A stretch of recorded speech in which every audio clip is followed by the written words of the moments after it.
पता है कि हमारे यहाँ क्यों उपस्थित हुए हैं? नहीं मित्र, मुझे नहीं पता है कि हम यहाँ क्यों उपस्थित हैं। कोई बात नहीं, मैं बताता हूँ कि आज हम यहाँ क्यों एकत्र हुए हैं। चलिए हम जानते हैं कि नागपंचमी क्यों मनाई जाती है। नागपंचमी की कथा महाभारत से जुड़ी है और पांडवों से हमेशा से लड़ाई रही है। धृतराष्ट्र ने पांडवों को पांडव प्रस्ताव दिया और बोला, प्रिय पांडवों, तुम इस जंगल को साफ कर अपनी राजधानी इंद्रप्रस्थ बनाओ और सुख से रहो। जब पांडव उस जंगल में पहुंचे तो वहाँ पे बहुत बड़ी जंगल थे और नागों का वास था। अर्जुन ने कृष्ण से पूछा कि हम यहाँ अपना राज्य कैसे बना सकते हैं जबकि नाग पहले से ही रह रहे। कृष्ण ने अर्जुन से कहा, हे अर्जुन, तुम यह पूरा वन जला दो और यहाँ अपना इंद्रप्रस्थ राजधानी स्थापित करो।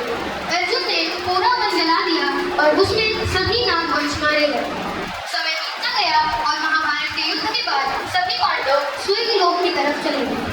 अभिमन्यु के बेटे परीक्षित ने बलियों के प्रभाव में आकर तपस्या करते हुए ऋषि के गले में मरा हुआ सांप डाल दिया। जब ऋषि का धड़ टूटा तो उन्होंने उस सर्प को अपने आप से अलग किया। तभी ऋषि के बेटे को पता चला तो उसने परीक्षित को श्राप दे दिया कि आज से 7वें दिन परीक्षित को तक्षक नाग काट लेगा और उसकी मृत्यु हो जाएगी।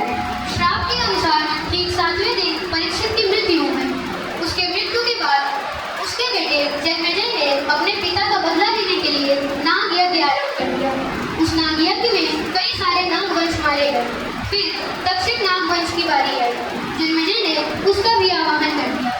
फिर महात्मा के बेटे जरत्कार के बेटे आस्तिक ने अपने मंत्रों के जाप से तक्षक को भस्म होने से बचा लिया और जन्मेजय को समझाया कि जन्मेजय, ये यज्ञ नहीं, ये सृष्टि का विनाश है।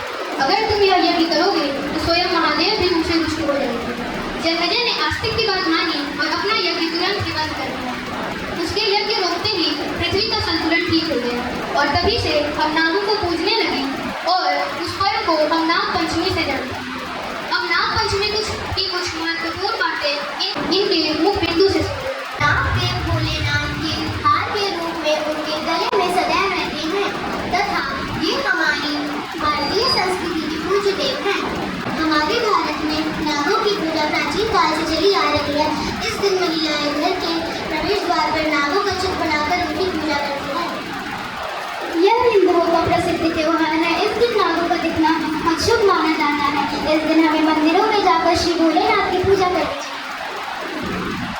चीजों की रक्षा करता है, इसलिए क्षेत्रपाल भी कहा गया है। सर्प पूजन हमारे सर्पों के प्रति अच्छा भाव प्रकट करता है। यह त्योहार सर्पों के संरक्षण के लिए महत्वपूर्ण योगदान देता है।